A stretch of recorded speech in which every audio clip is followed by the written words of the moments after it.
Hey everybody, it's Mike and Chris again with the North Alabama Outdoor Sportsman.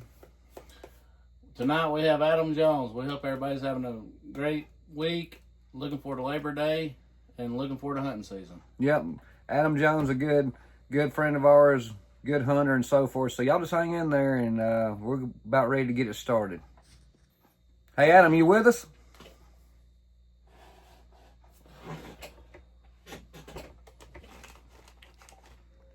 Hey Adam, you with us? Yeah, man. How y'all doing? Pretty good. How you doing? Pretty good, man. Just got off work, got settled in here at the house. The weather feels good. Yeah. You getting fired up for deer season like we are? Man, I tell you what, that's all I've been thinking about. Two-legged deer or four-legged deer? Yeah. All right. Well, all right, Adam. How about Go ahead. That's it. I got my two-legged deer here with me, so she's here at the house with me. All right, good deal. Well, tell our viewers a little bit about you and so forth, and how you got started in hunting. Name's Adam Jones. I'm from Central Alabama. Grew up like, I guess, most deer hunters, you know. As a kid, I didn't really have any hunters in the family, so I'm kind of self-taught. I went down about the longest road you can go to learn how to do anything, which seems to be the pattern with me in some ways. But so I mean, I was probably 14 the first time I ever actually got. Well, I'll take it back. I should start with my grandpa. My grandpa loved to walk us around the woods, and that's kind of where I came from with him. He'd take me and my cousin. He'd just take us up the biggest mountains in the world, as you know, at the time. And so I found my love for hunting that way, even though he didn't hunt anymore. And as it progressed on, we made a big move from the state of West Virginia to here in Alabama. Got here, and my dad worked a lot. I had to work all the time to keep everything going. So I was actually 14 when I got my motorcycle license, the first time I actually got to go hunt. So started there, just kept on going after that. Okay, did you start off deer hunting, or did you start off small game hunting, or just all of it, or what piqued your interest? For me, it was always deer hunting, man. I just was always fascinated with them. I've done a few squirrel hunting things, but I never was really around anybody that did it. I've been on probably 3 squirrel hunts in my life, honestly. Right. But bass fishing and whitetail deer was a passion. Just felt like just from birth to me. I was just always fascinated with them. So that's my real 2 passions in life. I got you.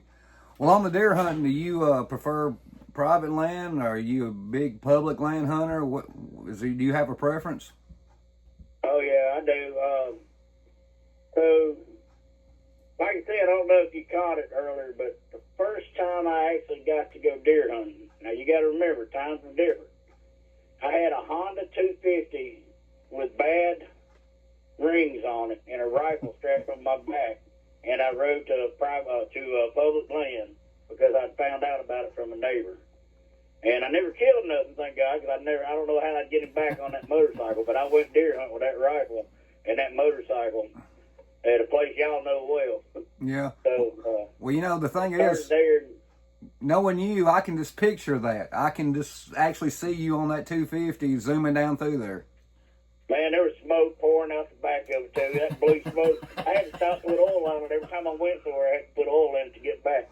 What kind of rifle did you carry? I had actually it was a 30-06, man. But the first one I had was a 30-30. But it was, it's kind of a classic. It was bought for me by my dad and my granddad, my papa.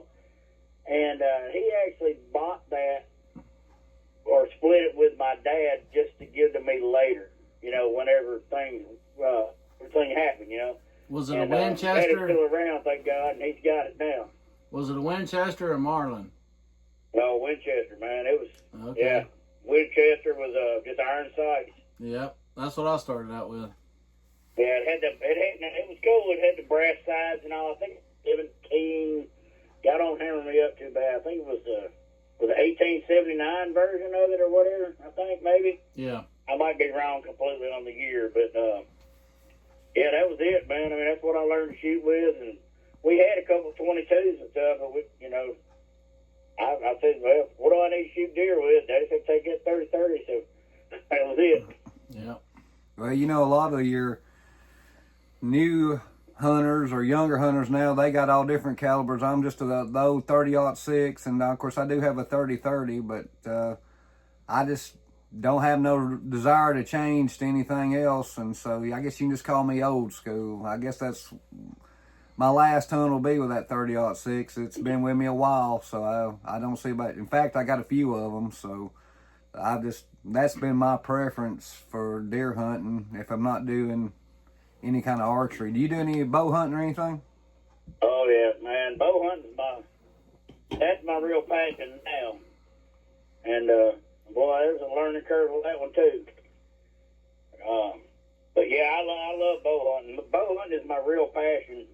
I actually, not that long ago, probably about the time we met, I just started back hunting with a rifle. I went bow hunt only for about 7 years, 6 years for sure. Yeah. And I love it, man. I love it. But we can talk about some of this later on in it. But it's kind of the do's and don'ts thoughts in my head. I went down the wrong road, and I put some pressure on myself, and I got to where I was stressing myself out, and I found out that you just do better when you're having fun. Oh yeah. Yeah. Exactly. That's my philosophy on it. I mean, that's like, we've said it on multiple times, and I'm gonna say it again. Nobody's going to sit here and tell you that they wouldn't enjoy a big rack mature buck, but we're meat hunters, so we go and we have fun with it, whether we're going to public or if we're going to our hunting club. We make it kind of like a mini vacation every time we can. We don't stress on it. We study, we scout and all, and we have a good time with it, but we just don't put that pressure. And with some trophy hunters that I know personally, they've got some really nice bucks hanging on the wall, but they put so much pressure for the next bigger one, and they just make themselves miserable sometimes because they're not having the success and all, and I'm just not for that. For the people that's what they want to do, that's great. But for me, I want to go. I want to enjoy nature. I want to have a good time, spend time with my friends and stuff like that, and. So when we do have a kill, it just it means more to us. Sit around the campfire in the forest, That's right. Yeah, that's absolutely it too for me. I grew up a lot different too. I had friends, and this is a change in the times a little bit, but this, I graduated in 1989, so, but I was raised by some very great men that were my uncles and my dad, and I mean, great men. None of them were hunters or nothing like that, but we just did things a little different. So I mean, it was kind of an old school thing, and it was like, you gotta do this, but everybody still was like, hey man, if you find something, don't tell nobody. So I had friends that we'd go hunting with and we would camp with, but we didn't really tell each other nothing. We'd go help each other drag out a deer just to figure out what the other guy did. Yeah, exactly. I got you. Oh yeah, yeah. Do you in all your experiences, do you have a particular hunt that just stands out because of the deer you killed or the people that was with you? Is there any particular hunt that just really stands out as a memory? Oh yeah, man. Yeah, I do. I got several of them. I'm sure y'all do too. The people I hang out with. How about telling us about one of them? I'm that Facebook meme that says, I'm that guy that you didn't hear from all year, but it's almost deer season. Oh, yeah. Yeah, I'm the guy that, all my buddies show up deer season because we're all working to pay for deer season. Yeah, trust me, we know. Yeah, it's going to be a failure story. Well, it's not a complete failure story. I killed several good bucks on this same spot, but the most memorable hunt, well, there's two of them. Go ahead. One, my first deer. and this was actually on a private piece of land. I was dating a girl and her best friend, her papa needed help because he had just a large garden, and I volunteered to help him. You know, that's just what you do. And his name, I won't say his name, but he had 400 acres, and I never got to hunt before. This is my very first time, so I'm up there meeting this guy, and it wasn't to hunt. But I just met him, and I helped him get stuff done on his garden and get everything put up, because he was up in his 80s then. And after that, I said, man, it sure is pretty here. You got that big lake down there. I said, I saw a bunch of deer tracks. He said, yeah, we got deer everywhere here. I said, I'd pay somebody to come up here and shoot them all. I said, what if I just do it for free? And my first hunt was actually on his property. And I killed a doe, my very first deer ever, by throwing a stick in a, 5 of them ran out. And when they did, I just shot one. It was like nothing exciting or smart about the hunt. But once I saw I literally threw a stick in there and they ran out and I shot them, I was hooked. And that's the hunt that said, I can do this. Right. Well, hey, they got the fire lit up under you, so that is a memorable hunt. And at least That's you what started me riding a motorcycle with a 30-06 and a 30-30 on my back. I got you. and at least you knew to throw the stick to spook them out towards you, huh? I think God felt sorry for me because I'd walked about 600 miles on a 400-acre property. Yeah. I didn't know what I was doing, right? I didn't have no clue. Well, I believe I've heard you talk about that you like to hunt beauty berries opening week here in Alabama. Can you kind of explain that and why you target them, the deer target them, how you go about that? So, it's just kind of a specified place. Yes. And it's very early season. It's like very, very early season. And what I found out is beauty berries in a lot of the places in and around central, even North Alabama, they grow very, very well early, but they die off about the time bow season comes in. What I found is if you could find patches of that, and they could be buried a lot of times right on the sides of the roads, and a lot of times in places that are like very overlooked, because they'll grow in places maybe 10, 20 feet around. But they recover very well from deer pressure. And what I found is it's almost always buck groups. It'll be like the bachelor groups of bucks that come in there. And I stumbled across this by accident, and I literally sat down. There was a stand of pines, probably 25 years old, that would have been cut, or was about to be cut. And beside that was a big, huge oak flat. There was one little thick ditch that ran into it, and I was like, well, I'd scouted all day. It's hot. I mean, it's so early season.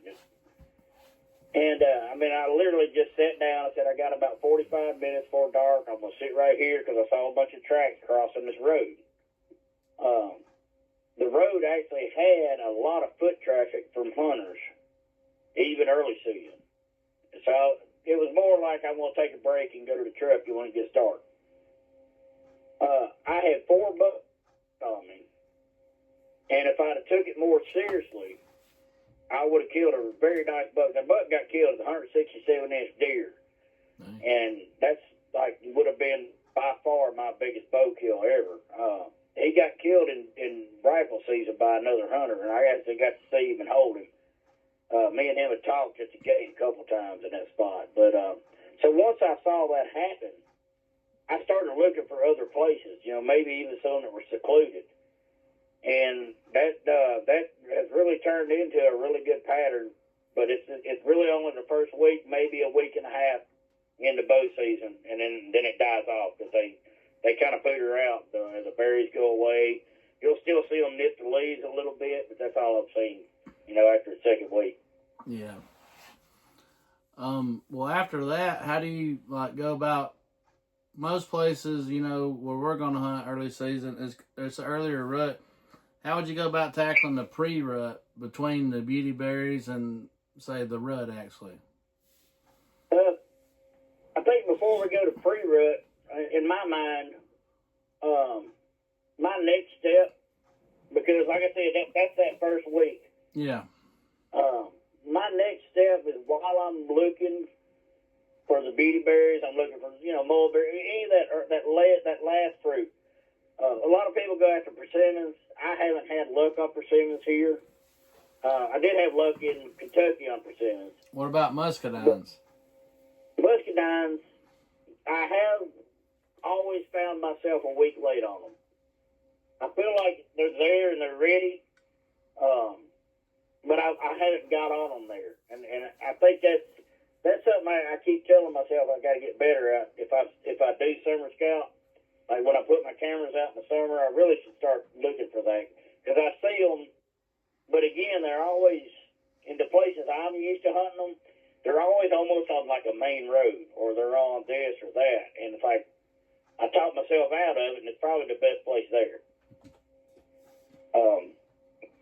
But yeah, I normally after the beautyberry stuff kind of dies out, and it's always the last 30 minutes before dark. I kind of go real low, like that bottom 1/3, the creeks. I get in them creeks, man. I literally will walk till I find a creek crossing that looks like it's got great tracks going across it. But then I also want to see a parallel track to the creek. And by creek, it could be a ditch, but it's got to have water in it. I want something with a lot of canopy, something they can drink, and within about 300 yards, 400 yards of a bunch of browse after it gets dark. And why is that? Well, I'm not as big. Well, this year I will be. It's a whole different story. But I'm not as big as a lot of people on hitting feed tree stuff and acorn drops and all that. I've noticed and seen. I used to be a really big bedding hunter. I mean, I would be the guy like the old, like the hunting beast, and I still do a lot of it. I don't believe as much as I used to in one bed or two beds, which I never have really, but I do believe in 100 feet or 200 feet or a ridge or a high point that they can see off of that they like to bed on, especially the bigger ones. So I guess I look for something that they really, really like that, but they're not going to like it when it's 100 degrees outside,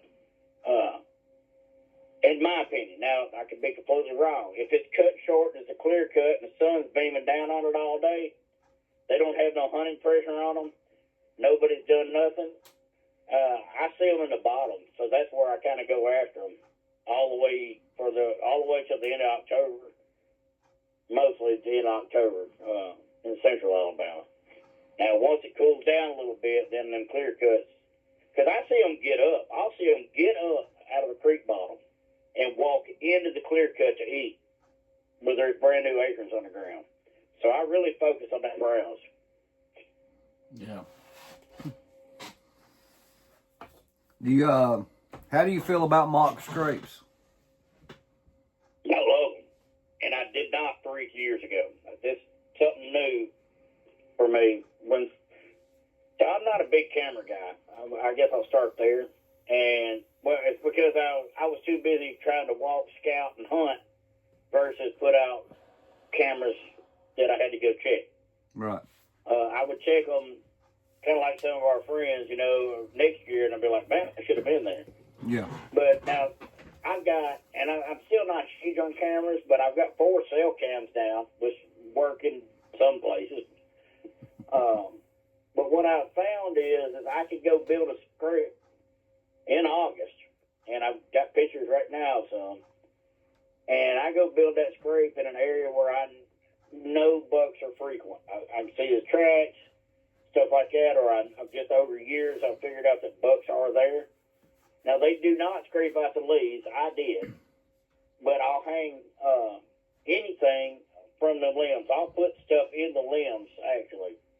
and I'll leave it alone. It's going to smell just like me, and it doesn't seem to matter because I use a white rope, a cloth rope that's going to fray. And I got that, it's not my idea, but I got it from somebody selling them things. And I don't put nothing on them, but I put it on a scrape that was there last rut, early. Mm-hmm. And what I found is as soon as somebody opens that scrape up, whether it be me or you or a dog, the other bucks say, okay, let's go. And it takes about 3 days normally. And I'll start seeing what's on that ridge top or that whatever. If you can get around somewhere they're bedding. And I'm doing all of this, and I very rarely come above the bottom 1/3 this time of year. Not the first couple of weeks anyway. And I find them, and it's hard to get busted a lot, but if you can get just in the right spot, if you can find, and I'll put it on video mode, I'll put that camera on video. If you can see which way they're coming, then you can kind of play the wind on them. I got you. But yeah, I like them. Okay. All right. Give me your perception on how you deal with thermals. So in the morning time, where do you hunt? You still low, or what are you doing? What are you doing on your morning hunts that would be different from an afternoon hunt? Oh boy, it's completely backwards than anybody you probably ever talked to. Thermals are my thing because it started out when scent lock suits first came out. I bought one, and I'm telling you what, the deer had no clue I was there, but they did. I figured out later they did, and then they just thought maybe like some people say I was further away. And man, I was smoking them, man. I was smoking them like hard because it was expensive. Right. What I figured out shortly after that is that once they figured out everybody had a scent lock suit, they adjusted to me, it felt like, anyway. And I wasn't just seeing these bigger ones like that. So, with the expense of buying it, and then talking to some of the old timers that I'd met then, back in, we used to go to check-in stations and stuff back in, and at the WMAs, and these guys been out there dressed, smoking cigarettes, and boots covered in coal dust from the coal mine they was working in and everything else. And I was like, well, what are you doing, and why'd you kill a bigger buck than me, He said, well, just play the wind. Well, it took me about 5 years of just failing miserably, but it was the thermals they were using. And that's what I do in every hunt now. I mean, I get busted. Now, I ain't going to lie, because I get very close to bedding of whatever description it is. But I also, like a morning hunt, your question, to get to your question. Right. Everybody likes to go hide in a dark spot in the shade and put themselves in the cover. Every big deer I've ever killed, except for about 4, has been in the morning. And it's all been the same way. And I don't think I've ever heard anybody say this, but I find a tree and I look for the sunrise. And I'm going to pay attention to where that sun came up, and I'm going to be on a bare tree in the shadow of that tree, but on a bare tree with nothing but the sun hitting me. And as soon as it does, my scent goes straight up in the air. And my scent will start going up at about 8 o'clock, maybe 7:45 if I'm in the right tree, even in a bottom. If I'll find a spot in that canopy that's just open enough the sun hits me, and as soon as it starts heating up, I'll start dropping milkweed, and it just starts going up. And everything around me, if I drop it underneath me, will fall. And I seen that one day, and I killed a buck. I mean, a nice buck. I killed about, 115-inch buck, but at the time, that was a big deer. And I saw that, and it was like, the deer looked right at me. Mm-hmm. And looked back down because he threw his nose up and he did not smell me. All the other thermals on that whole ridge, it was a point and a bottom off of 2 ridges coming together. And then there was a creek that came close to it. Still the best spot I got to this day, close to Tuscaloosa. And it was like I was invisible, even though the deer saw me. He couldn't smell me, and he thought he could smell everything. Mm-hmm. And he put his head down, and I put one in him, man. And it was great. And I've been doing that a long time now. People laugh at me because I'll be in the sunny tree and everybody else moves for the shade. Right. But in the evenings, the evenings are tough. Okay.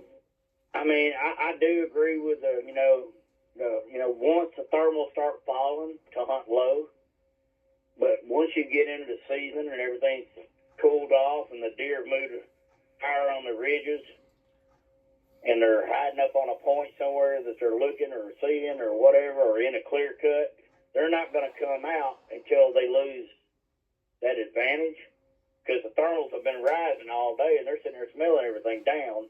Then they're going to come out of that clear cut and go down because they've been smelling it all day. Normally, when I shoot bucks in the evenings, if they take 3 more steps, they just smell being ran. So the evenings are a lot tougher to me, and it's funny because most people love the evenings and hate the mornings, and I'm backwards like all season. Now, do you use any cover scents? We had somebody write in and wanted us to ask this question. Any cover scents, or how do you go about spraying your clothes, or what do you do with that? What's your prep when you're getting ready? Nothing, not really. All right, so I buy that green soap from Walmart, Hunter Specialty, I think it is. And because I'm going to bathe no matter what, so I do bathe in that instead of Axe or something. And I'll buy that scent-free all that that non-detergent stuff that just has no sense. It's for people who have allergies and stuff. Right. Yeah. I buy that, and that works great the first day. I'll bring about 3 sets of clothes. I'm not, just to say that.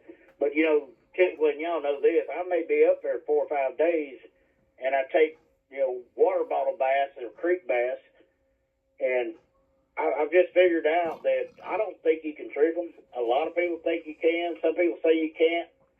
I don't know that I've ever tricked a deer's nose. I know that I've had wind blowing at the deer and they never noticed me. But once I started using milkweed a few years ago, thanks to Dan Infalt turned me on to that. But I was like, for real.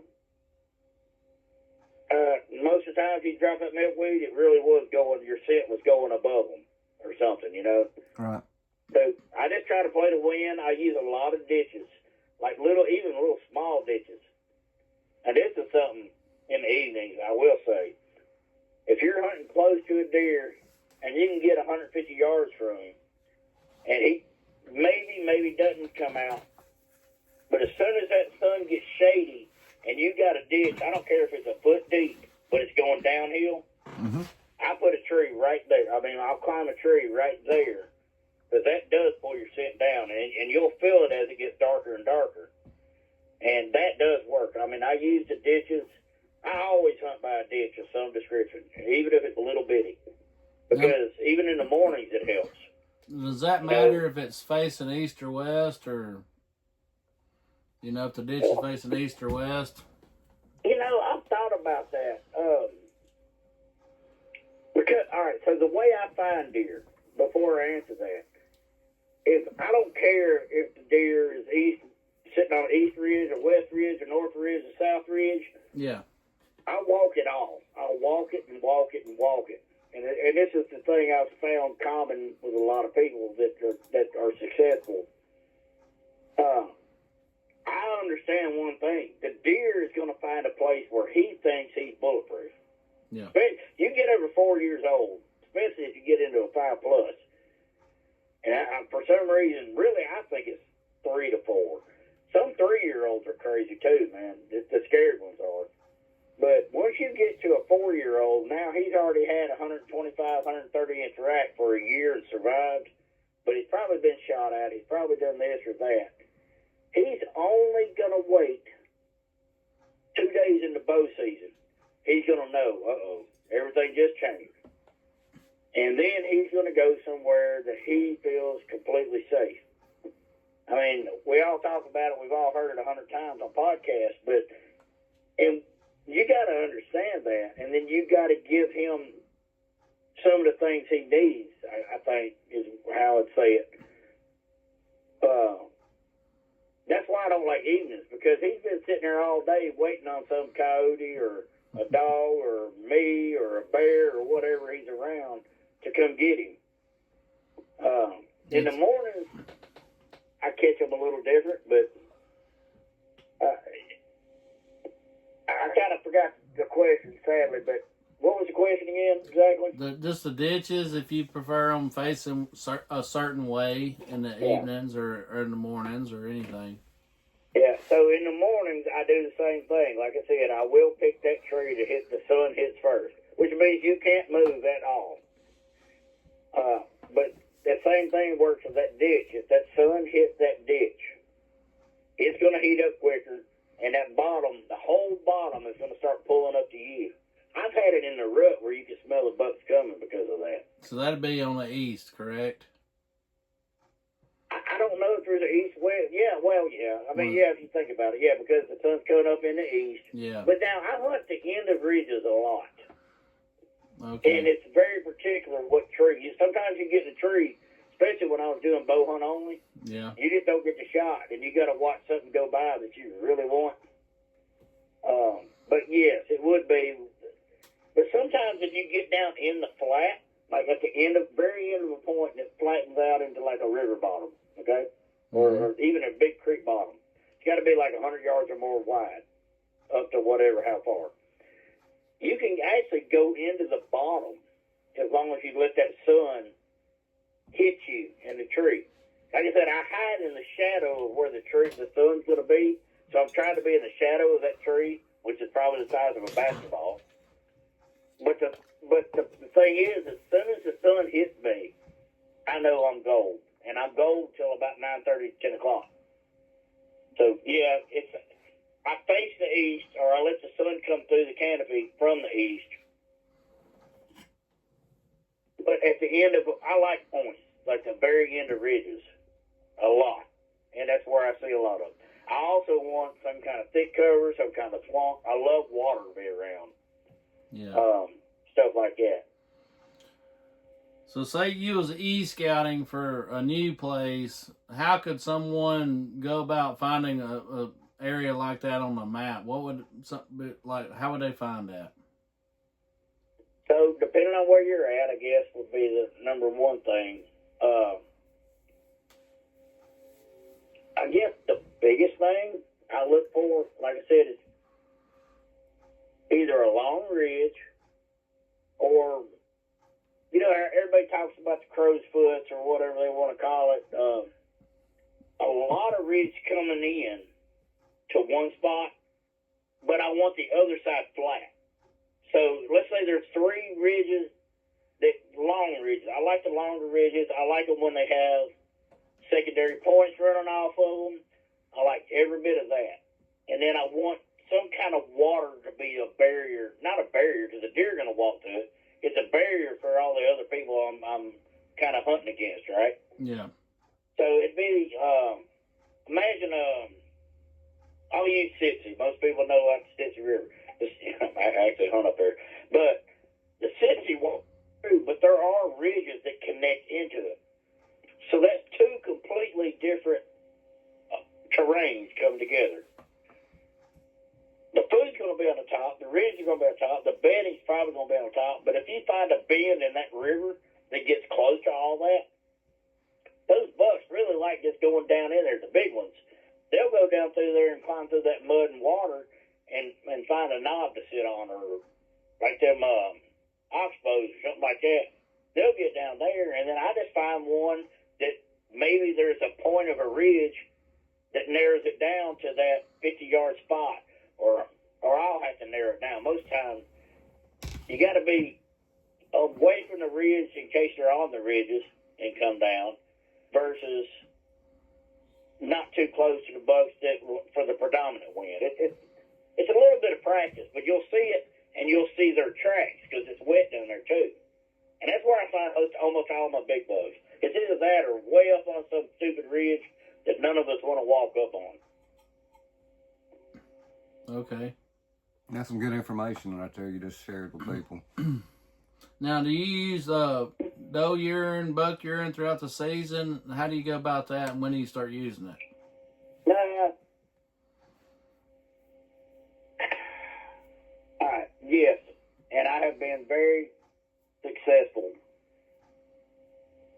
I love to call, and when I call, I use like they market it as regular buck urine. I mean, you don't really know what you're getting. Okay, that was my next question. If you used it with calling. Oh yeah, I love call, dude. I do, but the last few years I found that this is a big thing. Let me start with the season. I have almost completely quit using all deer scents on the market, except for that one that comes in a little deodorant stick. What's the name of that? It's the calming one. It's supposed to be like doe's bedding. Calm deer, deer calm. EverQuest, something. Yeah, that's it. It's the one with the yellow on. It's like it's supposed to be like a bunch of doe's bedding. Yeah, bedding scent. I put that on my boots when I get them. If I'm on what I think is like a gigantic deer that got gigantic for where I was at. It's 158 last year. Last year happened to me. I saw the deer 3 times with a bow, and I could have had a right one. I could have killed him all 3 times, and I knew about him all the way through the summer. Mm-hmm. And anyway, he got killed by somebody else, and a guy I know, and I like him. He's a good hunter too. And he was on the same deer. We didn't know we were both hunting, but he killed him about 75 yards from where I was hunting, on the way to where I was at. So it was cool, it's a cool hunt. But what I did find out is I would rub that just like they say in the commercial, and I started it 15 years ago probably. I don't do it often, but if I get on a super big one, it does relax them. And I don't know why, because I was against it 100%. As far as buck urine and stuff, if I know I'm going to rattle and I'm right dead in the very end of pre-rut, I do like to put out 2 different brands of buck urine. Now, it can say Monster Buck or whatever on the pack. They don't care. They don't know. All they know is I'm the Monster Buck, and if there's 2 of them up there fighting, I'm going to go kick them. I'm going after them. Yeah. So I'll buy 2 different brands, and I'll buy the little set wicks or women's products maybe, and hang them from trees. And I'll put them both to where hopefully if it comes from the left, it won't win me. If it comes from the right, it won't win me. And they'll be in bow range if they get up there. And that's worked. And that's worked a long time if you're rattling. So you put them on each side to where if they come left or right, like you said, they got a small window to wind you, and maybe you can get a shot beforehand. Yeah, and that's the idea. The wind's going to be questionable, and I'm going to put myself up against some kind of hard stop if I can. And sometimes if I just think that there's a bunch of bucks running a certain group of does, I won't care. I'll just hang it out there and I'll start rattling and grunting and doe bleating. I mean, I have a rhythm and a thing I go through in my mind, but it's a lot more than what most people do. I don't believe in I've been out there enough. One, I don't rattle real loud. Now, let me say this before I say the other part. I don't rattle real loud. Like early season, I'll start on opening day rattling. It'll be just a, hey buddy, we met in the trail. We'll figure out who's the big boss later. Yeah. Or like a bachelor group I've watched them fight each other, but not fight. It'd be like me and you. We had 3 beers and we want to go wrestle, right? We're not hurting each other. We're not trying to hurt each other. Yeah. And that's the way I do all season. I never do the Kansas buck. It's more of a tickle, and I do it every 15 minutes, man. I mean, religious. But I'm ADHD as it gets, so. But every 15, 20 minutes, I'm going to do that. I may grunt once before, and I'm going to be. I mean, I'll make some racket with the limbs and all that. Yeah, that's what I was going to ask. Do you ever sit on the ground and pound the ground and the trees and make all the ruckus in the leaves and stuff? Yeah, the first, my buddy's got the deer mounted. We killed a almost completely jet black buck. He was 4-point, year and a half, 4-point. He would have been my, but it was the first time I'd ever brought a friend with me. And I told him, I said, I was in a clear cut back when they first started spraying them. But it was just enough stuff for both to lay in. But down below it was a swamp. I said, get down there about 100 yards in front of me. I said, there's 2 trails, watch them. And I was about 100 yards behind him, and I started just... now, that's back in the day where you had to bang them and go Kansas on them, you know, like we was all hunting in Kansas. But the thing was, that deer, when it heard that rattling, it probably never heard somebody try to rattle before. And he came out, my buddy shot him. He got a full body, well, he got like a standing mount, not a full body standing mount, but it looks really cool, of a jet black deer. I mean, it looks like a Labrador retriever with a white patch in his chest. Little 4-point, man. Beautiful deer. And after that, I was rattling and grunting and banging trees and kicking the leaves, and I mean the whole 9 yards. Okay, what's your plans for the upcoming season? You know, 'cause since we got a bunch of acorns, you said you was gonna hunt the browse. If you was to hunt an acorn tree, do you prefer a certain kind, or you just stick to the browse? I'm fixing to break the bank again. So everybody loves the white oaks, and the deer love the white oaks. Don't get me wrong. I have never found what most people say, that white oak, that the deer just all latch in on, and they're gone for a week and they go to a different one. I don't know why I've never seen that, and maybe it's how I scout or what I do. Yeah. But there is a red oak with a very, very short, a very small red oak with a very, very short cap on it. And I don't know the exact name of it. I've got 2 in my truck that have been in my truck. One of them's been in my truck probably 10 years.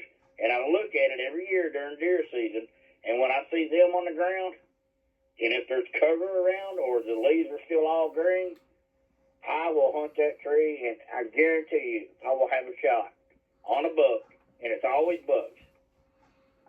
And I need to, I know who to call, old Catman. I haven't talked to him in a couple of years, but he knows all that stuff, and I need to call him because he knows all them trees, and whatever that tree is, man, it's dynamite. And they go past white oaks to get to it. Well, I'm like you. I never had much luck on white oaks, and they drop about 2 weeks. And I'm pretty sure I know exactly what red oak tree you're talking about because that's my favorite. Send me a picture of that, and I'll reassure it.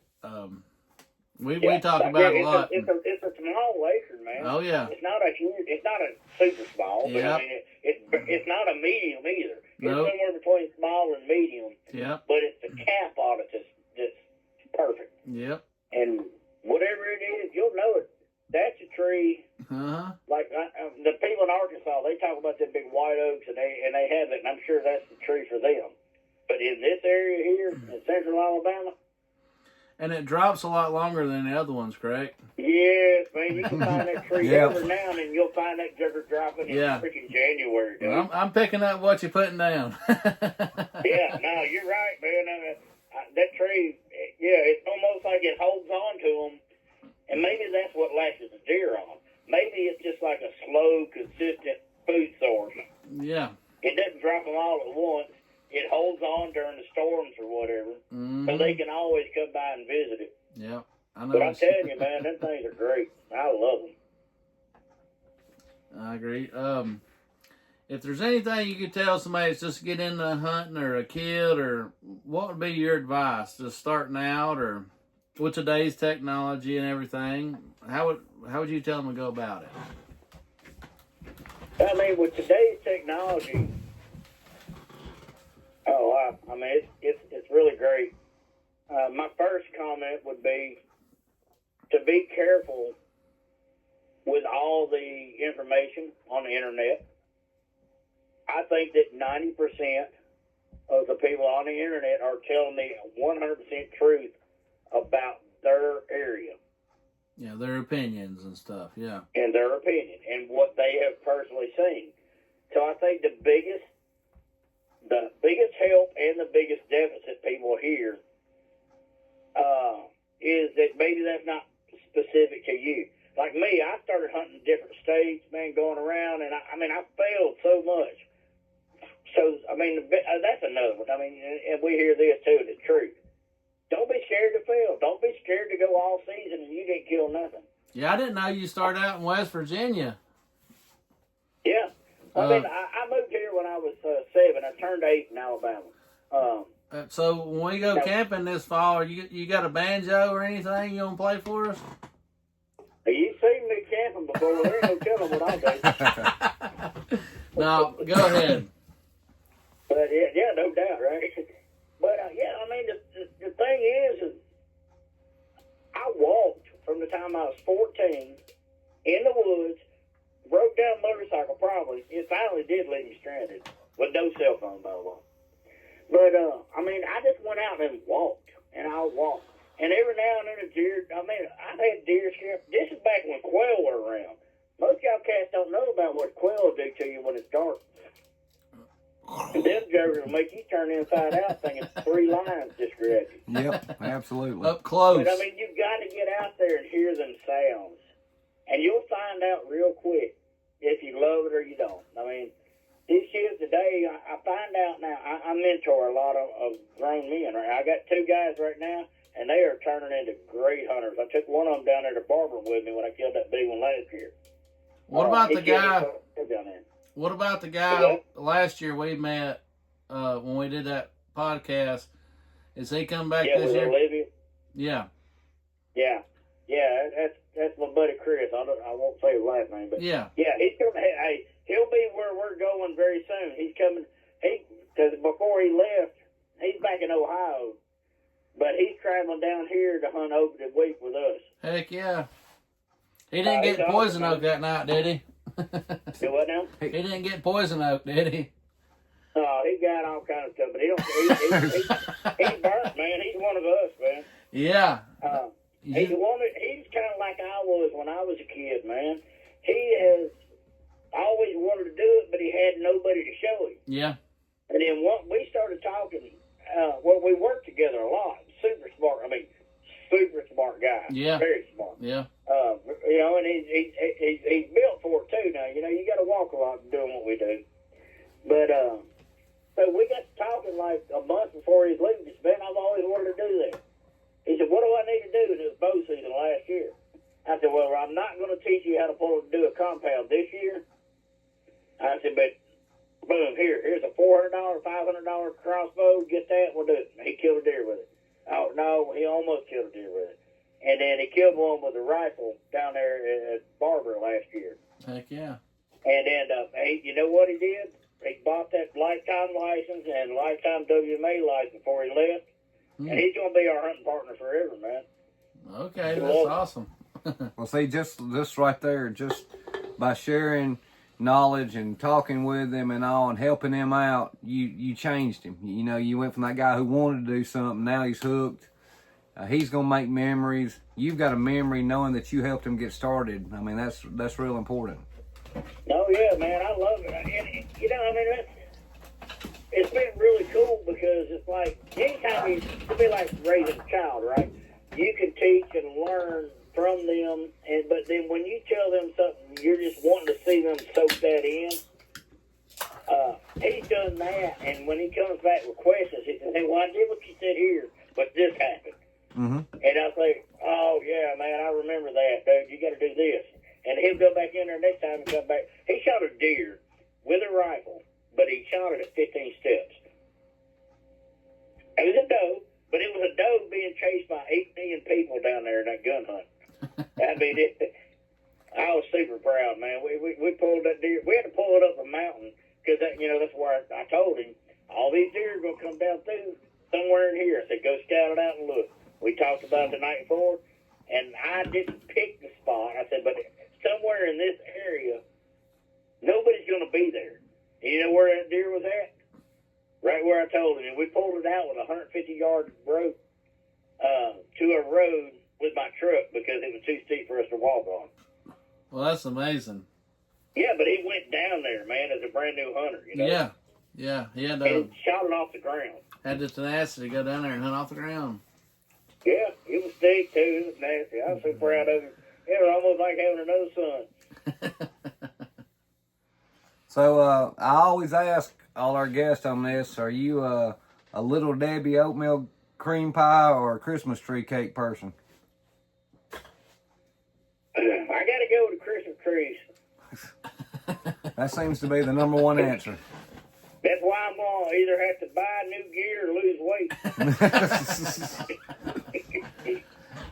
Yeah, well, yeah, we have a tendency to go out there with a day's worth of snacks and be needing to head back to the truck about 10:30 in the morning. You know what I mean? Hang on, you broke up a minute. Say it one more time. I said we have a tendency of going out with an all day supply of snacks, but having to head back to the truck at about 10:30 in the morning because we have too many I tell you what, snacks. So I will say this now, and I know this is probably a very few of us. I go in with no water. I go in with no food, and my mindset, and this is something came from my grandpa. But my mindset is, if I don't kill something, I can't eat. And I'm pretty hungry when I get back to camp. Yeah, I can imagine. Every now and then it works out, though. Oh yeah, absolutely. That's the best part of it, right? Are you looking forward to the Wolfpack hunt this year? Yeah, I hope I get invited, man. I love Wes, man. He does a great job of setting everything up. I really had a good time with it last year when you were there, and going down that road and helping Mr. Perry, and yeah, man, and that's my stomping ground too now. That's not that exact spot, but so that's home. That's where I used to ride the motorcycle to. Okay. So that goes back a long way. Not far at all from where we was at. Yeah. Are you planning on any out of state hunts or any different WMAs around here or anything new coming up? Well, I'll be going to at least 4, maybe 5 WMAs here. That's kind of typical. I haven't been on an out of state hunt in about 4 years. Kentucky is, man, I love Kentucky. But I probably, when they changed the dates here in Alabama, it kind of changed my mindset in a little way. Even though it's actually relatively cheap. I mean, it basically costs you about $350 for everything you need to hunt all year in Kentucky. And the deer are, I got to say this nicely, but the deer don't act the same way in Kentucky as they do in Alabama. Yeah. I don't know why. Maybe there's too many rednecks here. But them mountaineers are pretty tough, too. But I would overwalk the deer there in Kentucky, and I loved it. But I didn't know it. I thought I was going, I got to go way back there in the middle of nowhere, and all the deer were close, at least at the WMA I was at. I'll even say it. It's where, well, I'll say this. There was a 290-something inch deer killed where I killed my 135 up there. Not far from it, anyway. And, man, that place is awesome. It's called Petty Raw, man. I would suggest anybody to go there. It looks like Alabama, and the deer are dumber. I'm not even kidding. I love that place. They literally, I would be sitting there making a campfire when I get home from hunting, and there's a campground there. It's nice. Got washer, dryer, all kind of stuff. I mean, it's awesome. And the deer would literally come up, and I would feed them in my campfire. Like even bucks, not big ones there, but I mean, it was like, dude, what's up with y'all? Yeah. But yeah, out of state hunts are great. I'm probably going to go to Ohio for one hunt with my buddy. I missed Kentucky this year, but next year I'm going to start traveling back out. Well, hey, Adam, we appreciate you coming on and talking with us and everything and sharing your story and experiences. And hopefully, we meet up soon on some of these hunts we talked about in certain places. And when the season's over, hopefully we can do another podcast and we can all talk about our successes from this year. Oh, yeah, absolutely, man. I appreciate the invite, guys, man. Like I said, I love what y'all have done so far, man, and I wish y'all the best with the channel and everything. I think y'all are headed in the right direction, and I'd love to be a part of it. Well, absolutely. You're not just a fellow hunter. We consider you a friend. That's what I'm talking about, brother. All right. Well, hang in there 1 second. Let us finish this up, and we'll holler at you and talk to you a few more minutes. Okay? All right. Well, guys, we hope you enjoyed tonight's podcast with Adam Jones. A lot of good information there. See, he really proves that there is no one set way of doing something.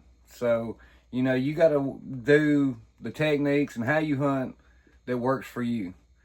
We appreciate you. If you liked what you've seen and you're not a subscriber, hit that subscribe button, ring the bell, leave us a comment, and we'd be glad to reply back to you as many as we can. We keep sending in the questions. That's been amazing, that the number of questions and all that y'all keep sending in. And if you're not part of our Facebook group, go North Alabama Outdoor Sportsman, our Facebook group. We're fixing to roll 9,100 members. It just continues to grow. We're getting a lot of positive feedback. And remember, we do this for y'all. We want it to be a big community where we could sit there and share our stories and our successes and our failures. So we appreciate it once again, and we'll see you on the next one.